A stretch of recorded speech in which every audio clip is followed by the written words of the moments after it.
ಶಿಕ್ಷಣ ಸಮೂಹ ಸಂಸ್ಥೆ ಹಾಗೂ ಭಾರತ್ ವಿಕಾಸ್ ಪರಿಷತ್ ವತಿಯಿಂದ ಅಂತಾರಾಷ್ಟ್ರೀಯ ಯೋಗ ದಿನಾಚರಣೆ ಅಂಗವಾಗಿ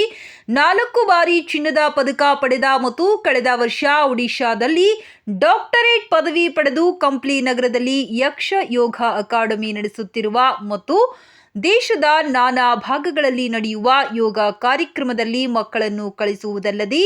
ತಾವೂ ಸಹ ತೀರ್ಪುಗಾರರಾಗಿ ಹೋಗುತ್ತಿರುವುದು ಹೆಮ್ಮೆಯ ವಿಶೇಷ.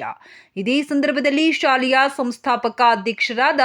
ಶ್ರೀ ವಿ ಚಿನಿವಾಲ್, ಶಾಲೆಯ ಮುಖ್ಯೋಪಾಧ್ಯಾಯರಾದ ಶ್ರೀಮತಿ ಆಸ್ಮಾ, ಭಾರತ್ ವಿಕಾಸ್ ಪರಿಷತ್ತಿನ ಅಧ್ಯಕ್ಷರಾದ ಶ್ರೀ ಜಂಬಣ್ಣ ಐಲಿ, ಕಾರ್ಯದರ್ಶಿಗಳಾದ ಶ್ರೀ ಆನಂದ ಅಕ್ಕಿ, ಖಜಾಂಚಿಯಾದ ಶ್ರೀಮತಿ ಉಮಾ, ಸದಸ್ಯರಾದ ಶ್ರೀಮತಿ ಚಂದ್ರಕಲಾ ಐಲಿ, ಶ್ರೀಮತಿ ಆವನಿ ಮೋತಾ, ಶ್ರೀ ರಾಜಶೇಖರ್ ಹೆರೂರ ಮತ್ತು ಶ್ರೀಮತಿ ಅಶ್ವಿನಿ ಅಕ್ಕಿ ಉಪಸ್ಥಿತರಿದ್ದರು.